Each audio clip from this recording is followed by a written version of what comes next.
Hi, welcome to this video and presentation. My name's Craig from the Sound Therapy Company, and this presentation is an overview of the core concepts that we study on the Foundation Certificate in Sound Healing. So it is an introduction to the basic concepts, the basic principles of sound healing. And on the training course, we go more in depth in each of these areas, as well as studying things like playing techniques, how to construct a session. Client care is a big theme that runs throughout the training course. So it's a very hands-on, experiential training course. So in the activities, we combine these basic principles with the activities that we're doing. So the activities are designed to reinforce or consolidate the learning behind these basic principles. So the course is designed to give you the skills and knowledge and confidence to work as a professional sound practitioner. And like I said, client care is a big part of that. So if you're watching the video on a social media channel, then please like the video. You can subscribe if you want to see any future content. I'd be interested to hear any comments on the presentation, any questions, or any content that you might like to see in the future. So please leave those in the comment section below the video and enjoy the presentation.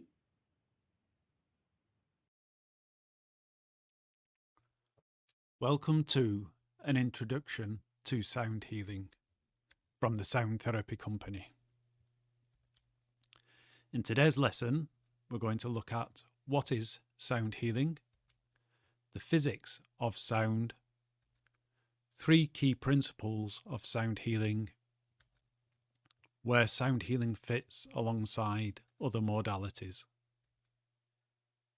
So, what is sound healing? It's the application of sound and sound vibrations in a therapeutic way to promote general good health and well-being and to assist the healing process. So sound healing is non-invasive and categorized as a low-risk therapy. It's a complementary therapy, so it doesn't replace any orthodox treatments that you may be having.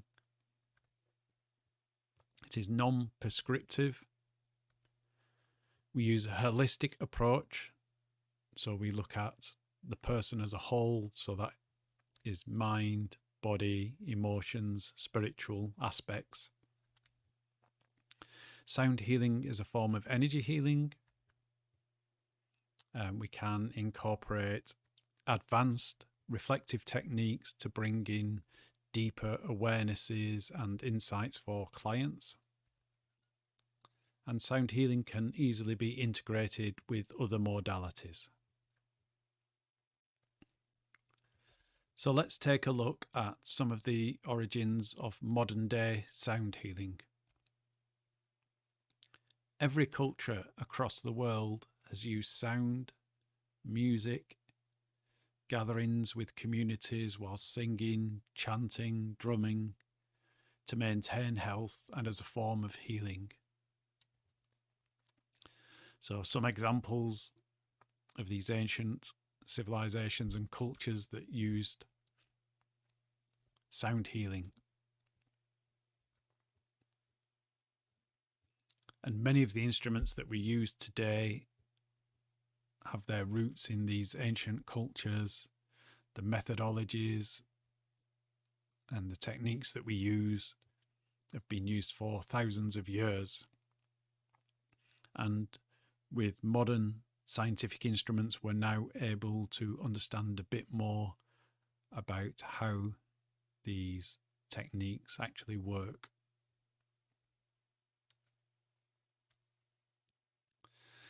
So let's look at some of the definitions of different approaches of using sound and music in a healing capacity. So the term sound healing is generally used in sessions where sound is used in a more general way to promote well-being. So it's usually a passive session for the client. So a client may come in, receive a sound bath, and other than a general intention of maybe saying relaxation, there's not much of a specific intention, and maybe if it's in a group setting, it's not very tailored to an individual. So it's a more general, generic sound healing session. The term sound therapy can indicate a more tailored approach to working with sound. So we have a specific intention or a desired outcome, and these could be passive or active sessions. So in a group situation, it may be like a workshop, and we may be integrating sound with other modalities, and it could be a session where clients are actually playing the instruments themselves, and so there has a more of a therapy element. A reflective model may be used to help bring insights and awarenesses, and so it's a more structured session with more specific outcomes.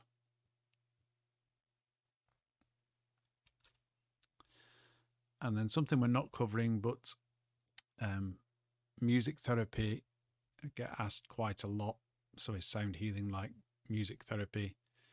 And the big distinction is that music therapy use what we think of as songs or performances. So it's more structured use of sound and using instruments like the guitar, piano, singing, drumming.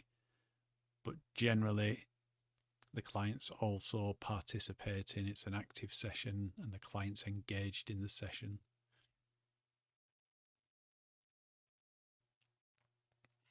So let's look at what is sound. And I really like this quotation here. In the beginning was the stillness of all that is. The stillness moved and there was sound. So for a sound to occur, we need some form of movement. Sound would not exist without movement. And with a continuous sound, this is some form of vibration or oscillation, this a moving back and forth movement. So sound is a mechanical wave, often thought of as a pressure wave.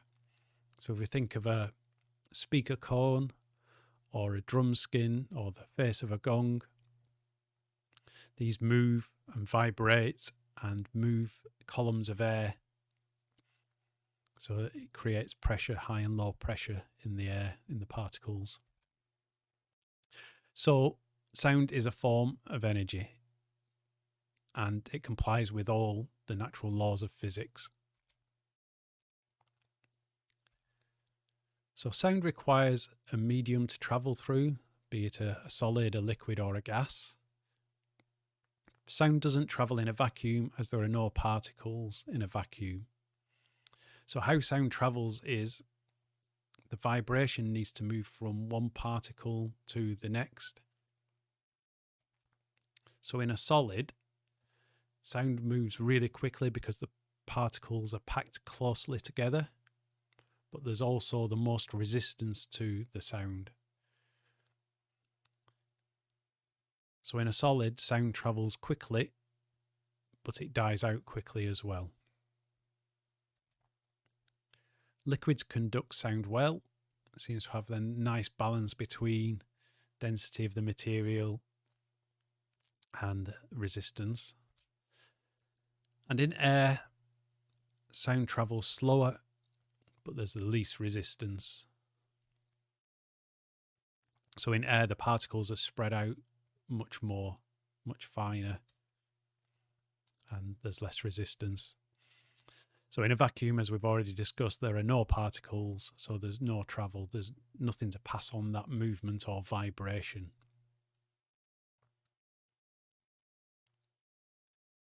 So sound is a label we give to different vibrations. And our environment is filled with these vibrations. Many of them we subconsciously tune out. So if we think of all the background noises that we normally tune out, so the humming of a fan or a refrigerator or the noise going on outside, that we just subconsciously tune all that out. But our ears are receiving information all the time.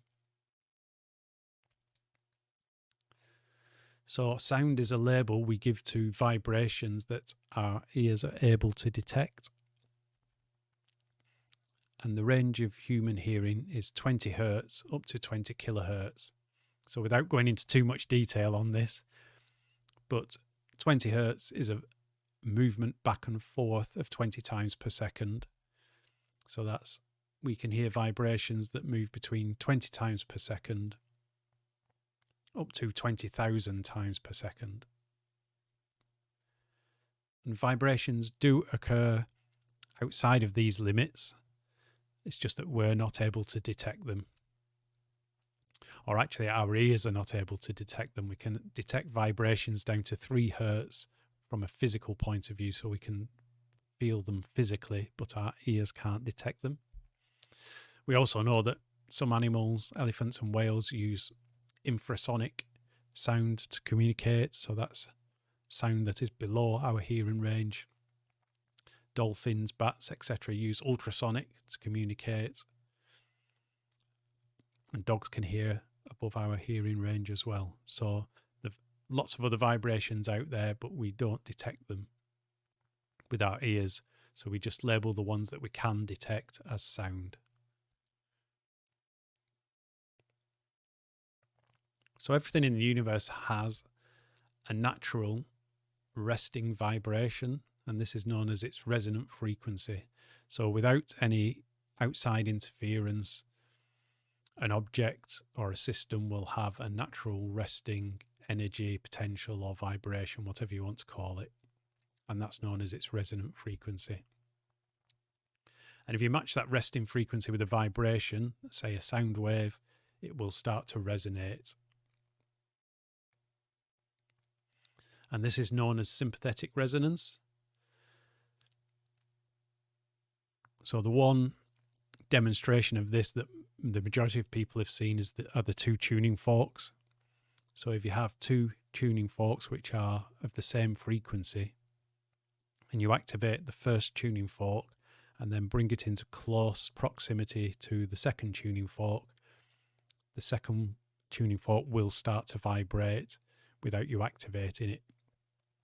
And that's because they're vibrating at the same frequency, and this is known as sympathetic resonance. So you might like to think of it as the second tuning fork is resonating in sympathy with the first. So we activate the first one, we bring it close to the second tuning fork, and the second tuning fork will start to vibrate.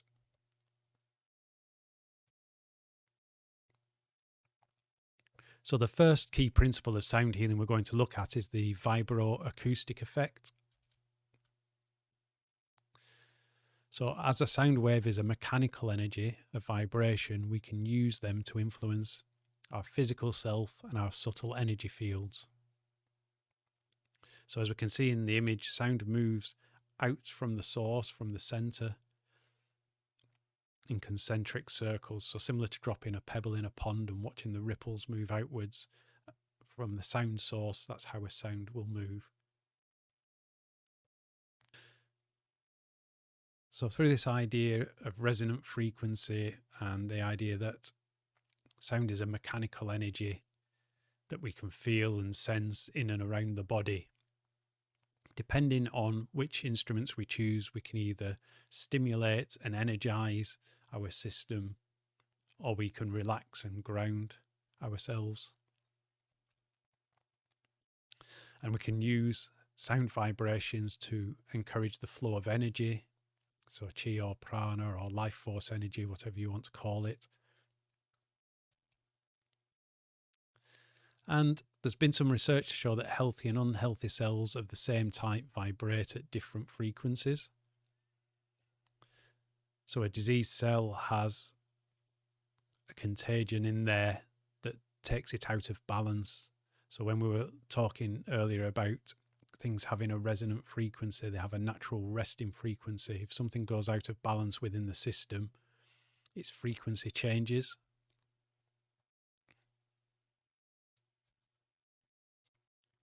So the second principle we're going to look at is the psychoacoustic effect. And we are predisposed to respond to sounds and rhythm, and we have inbuilt mechanisms that affect our mind body. So if we think about how we respond to certain sounds, so if we think of maybe a scream, or a baby's cry, or a siren going off, or the sound of smashing glass, they'll have a physiological effect on us.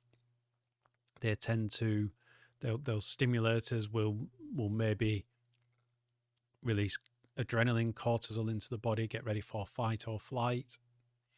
So these type of sounds, there's a physiological response to them.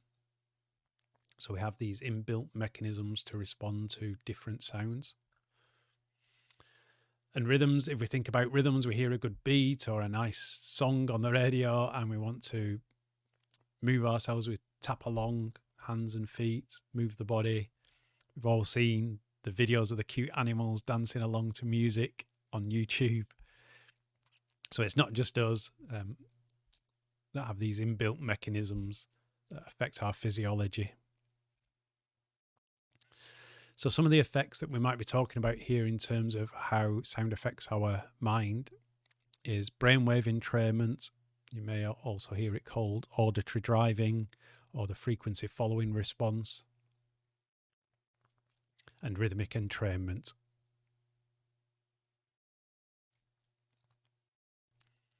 So what do we mean by brainwave entrainment?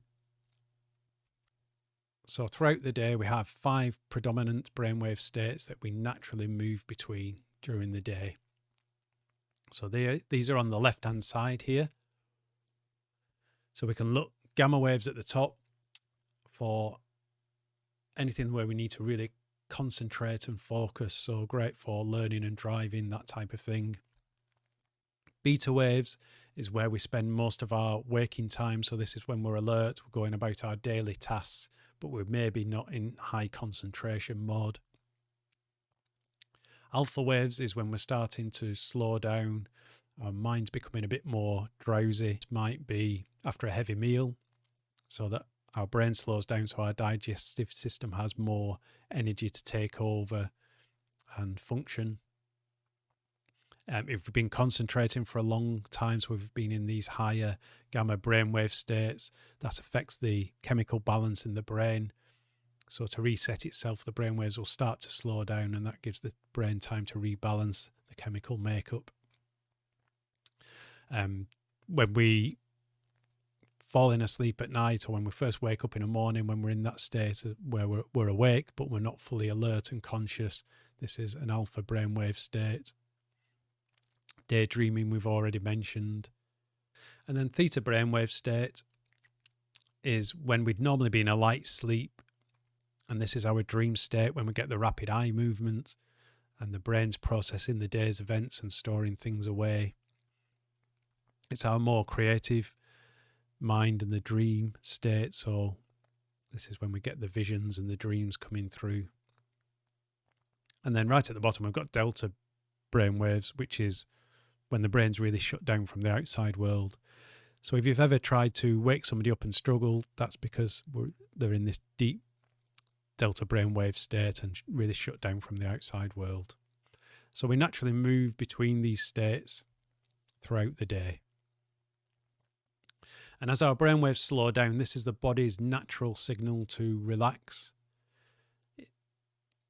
The mechanism of slowing down our brainwaves activates our parasympathetic nervous response. So this is when the body's doing its deep restoration work, our heart rate, our breathing slows down, and we just go into this deep relaxation. It balances up the nervous system, takes us out of fight or flight stress mode.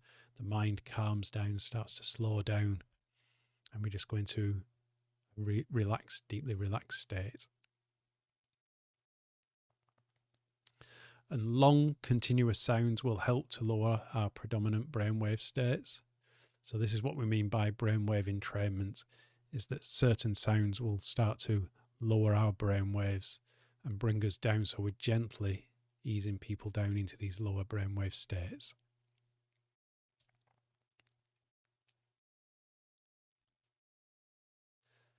So we're going to look now at an altered state of consciousness. And an altered state of consciousness is any state in which a person's sense perceptions are different than normal. So how we perceive the outside world is driven by the information that our senses bring in, and then the mind interprets them, and we'll get physiological responses in the body depending on the mind's interpretation of what's going on. So the mind might be scanning for threats, or in different environments we'll have different physiological responses. We'll either feel safe or we won't. So an altered state of consciousness is when the relationship between the mind and the body is altered in some way. So I like to think of this as being stretched. So using sound, we can stretch that relationship between the mind and the body. So this is sometimes called an altered state of awareness, or a non-ordinary reality. That's used quite a bit in shamanism. And examples, again, the daydream. When we meditate, we go into these lower brainwave states. So we're using our own mind and breath to take us down into these altered states. Hallucinations, hypnosis, trance states, they're all forms of an altered state of consciousness or awareness. And when we're in this space, we lose our sense of time and space. So if we think of that going into a daydream, if you've ever been in a meeting and you've drifted off somewhere, and then when you realise and come back, you're not really sure if you've been away for a few seconds or a few minutes, or how much you've missed of the content. So this sense of time and space is altered. And also when we go into these lower brainwave states, we're moving into the more subconscious mind, those theta brainwave states, and it takes us more into our inner world and the more creative mind. So it's that dream state that we move into. So how can we use sound to help us move into these lower brainwave states? So when we use sound in specific ways, we can ease clients into these altered states of consciousness. So we get lower brainwave states, and as we've discussed, we can affect our physiology. So we can release tension, soften blockages, and this will help to encourage energy flow in the system. So when we're tense and restricted, if you sort of grip your hands together and just feel the tension there, that the energy won't be able to flow through the system as easily. So if we start to release and relax, it allows the normal energy of the system to flow.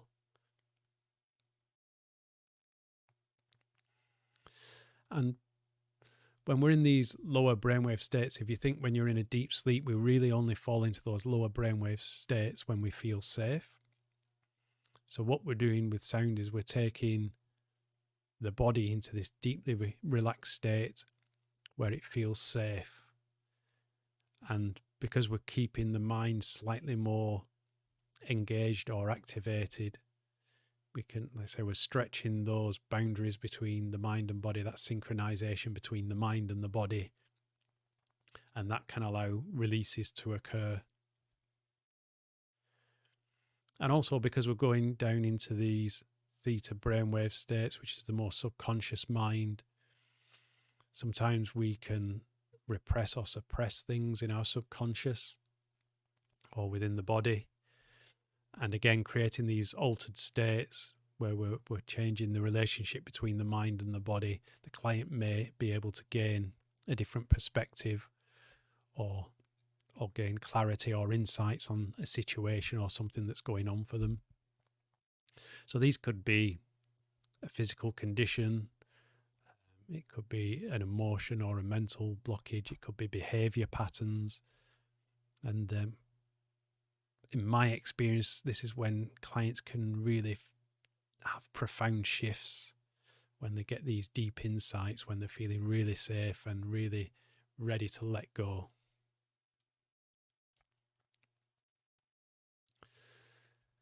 So, as I mentioned at the beginning, with my experience with sound, sound can really help us to become more present on all levels of our being. It's really helped me to tune in physically, mentally, emotionally, spiritually to myself, to what's going on within myself on all these different levels.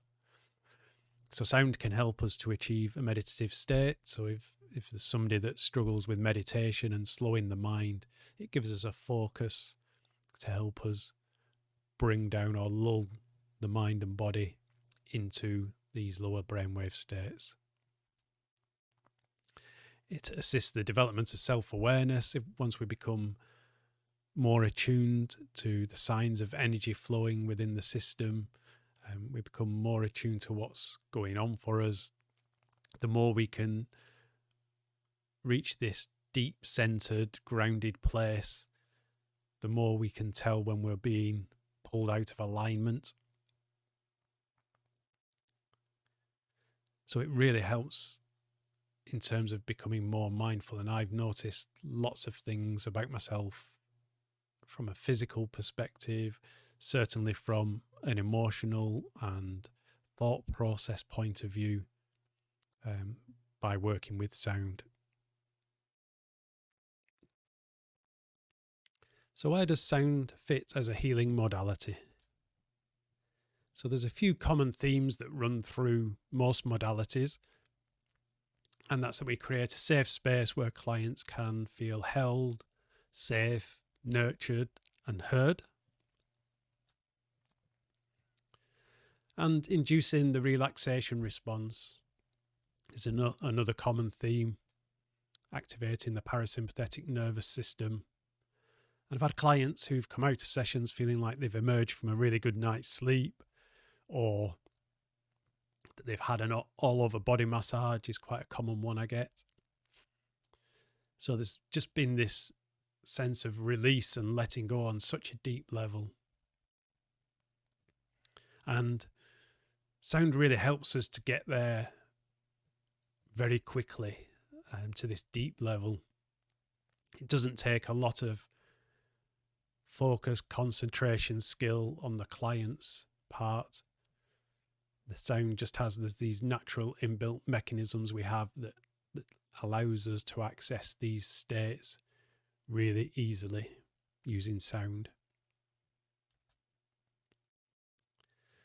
So encouraging energy flow, again, a common theme. We've looked at how sound is a physical energy, a vibration, how using instruments like the drum, the didgeridoo, the gong, we can get some really powerful vibrations from these instruments, so they work really well on a physical level.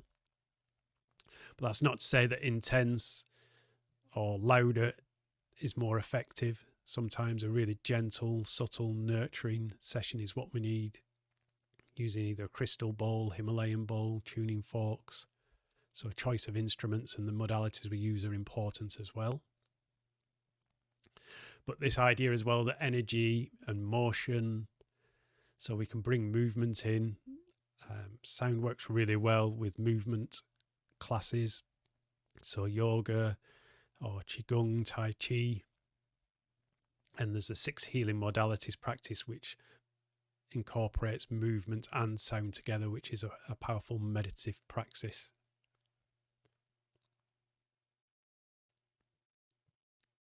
So we can work with these energy models, the chakra systems, the meridians.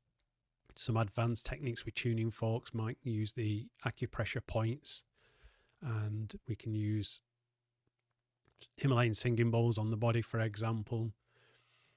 We can work to tune up our chakra system. So there's lots of different avenues for working with different energy models. So sound can be seen as a form of energy healing.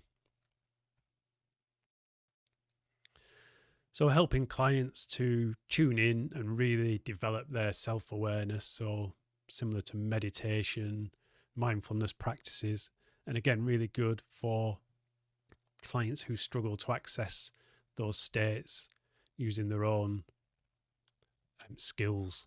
So sound can just really help us access these states very quickly. Creating a sense of wholeness and balance within the body, because sound works on all these levels at the same time. Even when we're doing a simple relaxation, to some extent we're using all these ideas and principles.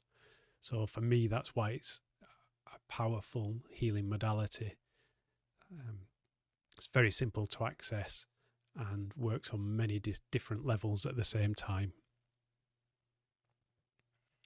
And if we're using sessions which are more like workshops where there's a participation element, or if we're using the voice, then working with sound can help us to develop our confidence, our creativity. We can be more comfortable with our self-expression and being our authentic self. And I've left this one till last, altered state of consciousness, because for me, this is where I'm really excited about the possibilities for the future of sound healing. I've had clients experience some really massive shifts working on a one-to-one basis. And people have let go of things that they've held on to for a long time, decades in some cases. And people who've been to talking therapies and don't feel that they've made that much progress have been able to let go of things on a really subtle and gentle level without having to go into the talking part of things, without having to go back into the backstory, just working in the present moment with how things are with them now. And this is a really powerful way to work with clients. It obviously needs correct protocols and safeguarding and awareness, trauma-informed practices, that type of thing.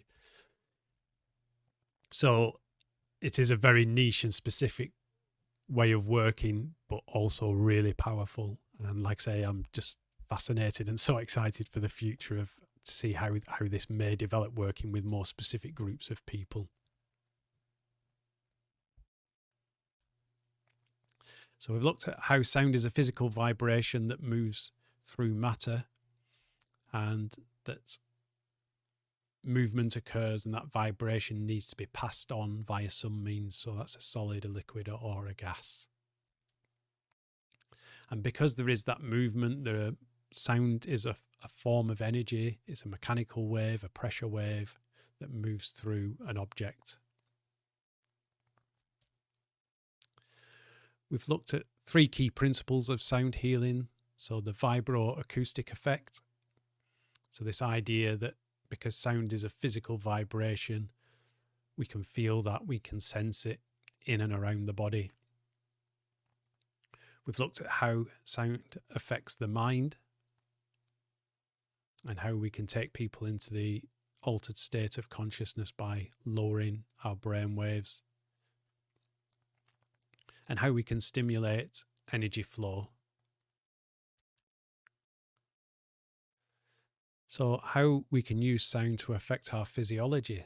So it can help us to relax and release tension, help us to soften blockages, whether they be mental, emotional, behavioural blockages, and can help with other symptoms. Or we may use sound to energise and invigorate ourselves. And we can bring balance and harmony to our whole self on all levels of our being. That's physical, emotional, mental, spiritual. And we've looked at how we can affect consciousness, which will help clients to gain insight and clarity. and it can encourage us to be more mindful, be more present in our everyday lives. So that's the end of the introduction to sound healing presentation, and it's covered briefly some of the principles we'll be looking at throughout the course.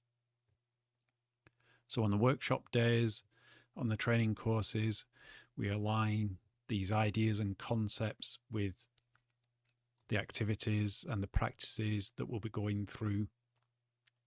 So as we're working through these practices, we'll be referring back to how the practices that we are studying and exploring fit into these basic principles.